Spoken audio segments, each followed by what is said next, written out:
네, 안녕하세요. 안녕하세요. 네, 서울시민대학 시대전환 토크를 이번에 함께하게 된 서강대학교 지식융합 미디어대학의 조재익 교수입니다.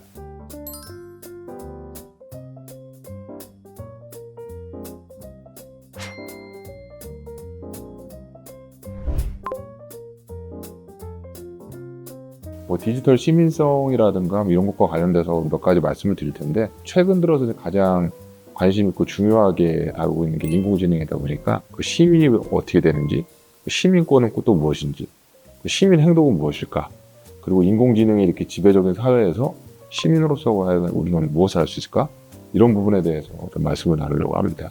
시민이라는 거를 정의내리는 방식은 참 여러 가지가 있을 겁니다. 간단하고 쉽게 시민이 무엇인지에 대해서 좀 말씀을 드리자면, 모든 이론이 다 그런 시민이 되느냐, 그건 아니고 어떤 법적인 이런 의미에 있어서 그 권리와 책임을 이제 부여받은 이런 구성원들을 저희들은 이제 시민이라고 하죠.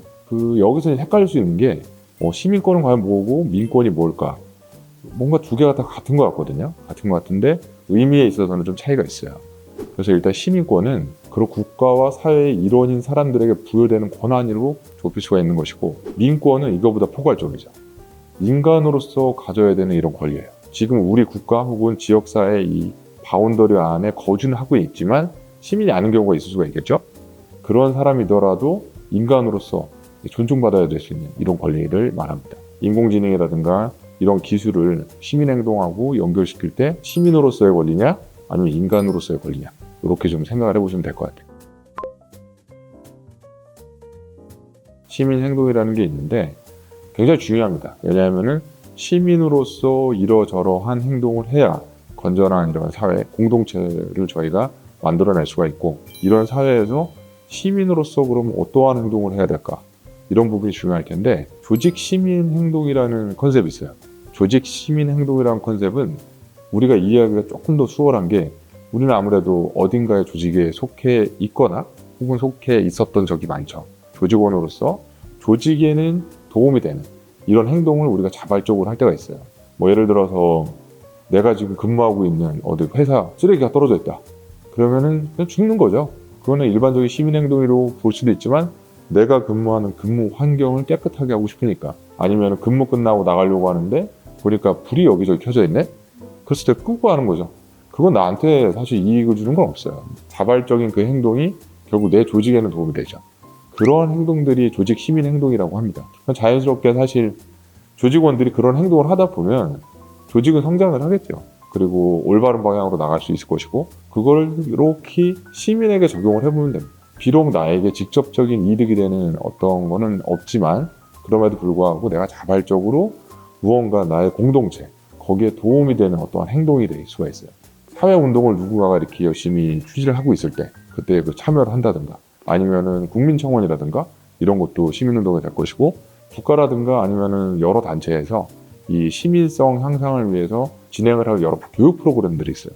그런 교육 프로그램들을 참여해서 나는 이런 것들을 배우는 것만으로도 사실은 시민 행동이 됩니다.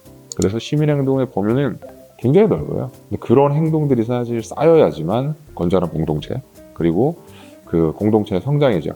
그리고 그게 결국에는 저희한테 또 돌아오는 게 있는 거고요. 조직 시민 행동과 시민 행동은 그런 식으로 이제 개념적으로는 설명이 이렇게 될 수가 있고요. 근데 여기서 이제 그럼 인공지능이 지배적인 이 사회에서 그럼 우리는 시민 행동이 과연 어떤 영향을 받을 수 있을까? 이런 부분들에 대해서도 좀 고민을 해야 되죠. 근데 몇 가지 부분은 사실은 굉장히 다이렉트하게 이렇게 영향을 미치는 게 있어요. 예를 들어서 국민청원이라든가 아니면 국민 참여죠. 과거에 비해서 디지털 플랫폼을 통해서 참여가 훨씬 쉬워졌죠. 근데 이런 부분에 있어서 플랫폼을 운영하거나 아니면은 저희가 의견을 제시하거나 혹은 정보를 수집해서 정리를 하거나 이럴 때 인공지능은 저희에게 굉장히 편의를 제공하고 있고, 과거에는 여러 이제 정보도 내가 막 찾아야 되고 힘들었는데, 그거를 생성형 AI라든가 이걸 통해서 정리도 훨씬 수월하게 할 수가 있고, 그런 걸 기반으로 인공지능 기반에 훨씬 이용하기 쉬운 이런 플랫폼을 통해서 정치 참여라든가 이런 참여를 할 수 있다는 점은 인공지능이 시민행동을 하는 데 있어서 도움을 줄 수 있는 파트이기도 합니다. 근데 여기서 이제 주목해야 될 점은, 인공지능이 어디서 정보를 수집해서 이걸 정리해서 나에게 주느냐에 따라서 자칫하면 굉장히 편향된 이런 의견을 저도 모르게 이거에 의존을 할 수가 있습니다. 그래서 지금까지 온라인 플랫폼과 관련돼서 굉장히 많이 나온 얘기 중에 하나가 이제 뭐 아마 들어보셨을 테지만 뭐 필터 버블이라든가 확증 편향 얘기가 많이 나오는데, 그럴 수밖에 없는 게 아무래도 뭐 필터 버블 같은 경우도, 왜냐하면은 알고리즘을 통해서 내가 좋아하는 거, 그리고 내가 이미 이렇게 많이 이용했으니 이런 콘텐츠를 좋아할 거야 라고 이렇게 제공해 주는 거잖아요. 그렇게 버블 안에 갇혀 있으니까 굉장히 새로운 거에 노출될 수 있는 확률이 떨어져요. 그러다 보니까 이 안에서 비슷한 의견, 내 입맛에 맞는 의견에만 자꾸 노출이 되니까 결국 확증 편향이 생기는데, 인공지능이 이 부분에서 굉장히 좀 문제가 생길 수가 있어요. 일반적인 알고리즘보다 훨씬 더 고도화된 알고리즘을 통해서 수많은 디지털 미디어에서 적용되고 있는 알고리즘보다도 훨씬 더 심각한 영향을 미칠 수가 있겠죠. 그렇게 되면 우리는 정치 참여를 하고 있는데, 문제는 올바른 의견을 가지고 정치 참여를 하고 있을까? 그랬을 때 이제 문제가 생길 수가 있는 거죠. 그리고 이제 최근 들어서 많이 나오는 이슈 중에 하나가 인격권이라는 거하고 연관이 돼요. 지금까지 말씀드린 거는 사용자의 관점에서 인공지능이라는 이런 기술이 있고, 그리고 서비스가 있고, 도구적인 입장. 근데 인공지능의 입장을 이제 고려해야 된다가 이제 인공지능의 인격권 부여가 거기서 나오기 시작합니다. 기본적으로 인공지능은 인간에게 도움을 주기 위해서 지금 이제 세팅이 그렇게 되어야 된다라고 이제 계속 얘기를 하는데, 아무래도 자기 학습을 계속 하다 보면 어느 정도 이 터닝 포인트가 올 수밖에 없어요. 이게 인공지능이, 여기서의 인격의 핵심은 과연 인공지능이 인공지능 자신에게 도움이 되는, 자신에게 피해가 가는 거를 과연 파악할 수 있을까? 왜냐하면 예를 들어서 챗GPT한테 뭐가 궁금하니까 물어봤을 때 그거에 대해서 정리를 해서 이렇게 주죠. 그 일의 가치는 챗GPT한테 있지 않아요. 사실 저한테 있는 거지. 근데 아마 들어보셨을 수도 있을 텐데, 한 5월 달경에 MIT에서 개발하는 과정에서 이제 인공지능을 삭제를 하려고 했는데, 삭제한 척 했어요, 얘가.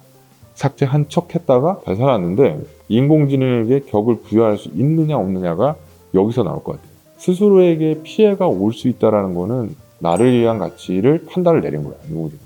근데 그게 이제 앞으로 사실은 거대 인공지능으로 넘어가다 보면 훨씬 더 이게 심해지겠죠. 그랬을 때는 인격을 과연 인공지능에게 부여하지 않는 게 맞느냐라는 얘기가 나올 수밖에 없습니다. 그랬을 때는 두 가지 차원에서 이제 그 문제가 생길 수도 있는데, 하나는 도구적인 사용에 있어서 문제, 인격에 대한 문제는 우리 인격이 침해되는 문제예요. 그러니까 예를 들어서 인공지능을 나쁜 마음을 먹고, 뭐 딥페이크 요새 문제가 많은데, 딥페이크처럼 나쁜 마음을 먹고 인공지능을 활용해서 누군가의 인격을 침해하는 거, 이거는 지금도 많이 벌어지고 있고, 그 앞으로도 더 교묘하게 벌어지겠죠. 그 두 번째 인격권은, 이거는 이제 영화에서 많이 나와. 인공지능과 인간의 갈등, 그리고 인공지능과 인간 서로 간의 이런 인격권에 대한 침해, 이런 거로 이제 넘어갈 수가 있는 거죠. 그래서 지금까지는 인공지능을 의도적으로 못되게 사용해서 누군가의 인격권을 침해하는 이런 거에 대한 게 좀 많이 있었죠. 많이 있었는데, 앞으로 우리가 인격권을 인공지능에게 부여하는 순간, 그때는 사실 인간 대 인공지능이 이런 인격권의 침해로 갈 수가 있겠죠. 근데 여기서 핵심은 그 법리적인 부분들이 있지만, 인격권이라는 거를 갖게 됐을 때는, 저도 이제 이런저런 세미나를 통해서 법학 전문가 말씀 중에 하나는, 인공지능이 스스로 소송을 할 수 있는 이런 만약에 상황이 된다. 그러면은 이제 인격권을 부여할 수밖에 없는, 그게 이제 사실 법리적인 차원에 있어서 그런 부분들이 있고, 아직까지는 이제 그런 것들이 다 정립되어 있는 상황이 아니기 때문에, 그래서 계속 많은 학자들도 그렇고 고민을 많이 하고 있습니다. 그래서 사실은 이런 인공지능이 이제 인격권까지 부여받거나 그걸 통해서 서로 침해를 하거나 이런 부분이 우리의 어떤 시민 행동이라든가 이런 거하고도 굉장히 많이 연결이 될 수밖에 없습니다. 말씀 듣다 보니까 뭔가 가만히 있으면 안 될 것 같다 그런 생각이 들었는데요. 뭔가 민주 시민으로서 올바른 그런 인공지능 사회를 만들기 위해서 할 수 있는 노력 같은 게 있을까요? 이 두 가지가 있는 것 같아요. 국가적이나 혹은 뭐 사회적인 차원에서 이런 올바르게 인공지능을 사용할 수 있도록 이끌어준 어떤 뭐 규제라든가 아니면은 뭐 가이드라인이라든가 이런 것도 준비를 해야 될 것이고, 근데 그거보다 스스로 좀 학습을 어느 정도는 해야 될 것 같아요. 왜냐하면은 인공지능 같은 경우도 저희가 사실 많은 경우에는 그냥 쓰죠. 근데 문제는 내가 쉽게 한 행동이 어떤 결과를 초래할 수 있는지에 대해서는 크게 이렇게 생각을 안 해요. 관심을 갖고 AI 리터러시라는 콘텐츠들도 많이 있고요. 그래서 그런 것들을 보면은 이제 확인하실 수 있을 텐데, 나도 모르게 어떻게 보면은 좀 올바르지 못한 결과를 초래할 수 있는 이런 행동을 할 수가 있어요. 그래서 자발적으로 무언가 올바른 사회를 만들기 위해서 내가 무언가를 학습을 하겠다라는 게 결국에는 이 디지털 사회에 있어서의 시민으로서의 행동이라고 볼 수가 있겠죠. 인공지능으로 인한 인격 피해를 받았을 때 어떻게 해결할 수 있을까요? 인공지능을 상대로 법적인 방법이 가능할지 궁금합니다. 일단은 기본적으로는 법안이 마련되어 있는 부분은 많지는 않습니다. 그리고 인간이 인공지능으로 인해서 무언가 피해를 입었을 때, 근데 그 인공지능이 스스로 무언가를 해서 피해를 입은 거죠. 이 경우가 이제 인격권을 부여하고 인격체가 되었을 때잖아요. 이거는 사실은 아직까지는 법리적으로는 준비가 안 돼 있습니다. 그래서 인공지능에 인격권을 부여하느냐 마냐는 굉장히 최근에 많이 논의가 되고 있어요. 그러니까 아직까지는 그 정도의 인공지능이 개발이 되지는 않았는데 곧 될 거기 때문에 미리 준비해야 된다. 이거에 대해서 굉장히 뜨겁게 많은 말씀을 나누고 있습니다. 네, 그 인공지능의 활용이 이제 우리나라와 같은 앞으로 민주 사회에 어떤 영향을 가져올지 그런 것이 궁금합니다. 사실은 인공지능을 과연 어떻게 활용하느냐 해서 민주사회를 이렇게 이끌어가느냐? 그 사람 문제예요. 사람 문제로 돌아올 수밖에 없습니다. 결국에 그게 스스로를 컨트롤한다.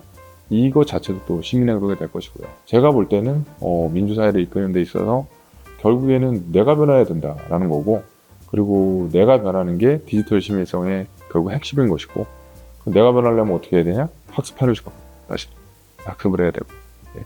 그래서 이런 이 시민이라든가 시민권, 그리고 인공지능으로 인해서 시민 행동이 또 어떻게 바뀔 수 있는지, 그리고 인공지능과 인격체, 이런 이슈는 사실 굉장히 중요하고 최근에 많이 나오고 많은 사람들이 이해하려고 노력을 하고 있습니다. 그렇기 때문에 올바른 시민성을 좀 발현하고 디지털 사회에 있어서의 그 디지털 시민성이겠죠. 또 발현할 수 있도록 좀 노력을 많이 하는, 마음을 다지는 그런 시간이 저도 됐고, 그리고 좀 되었으면 좋겠습니다. 지금까지 서울시민대학 시대전환 토크에서 말씀을 나눴던 서강대학교 조재규 씨였습니다. 반갑습니다.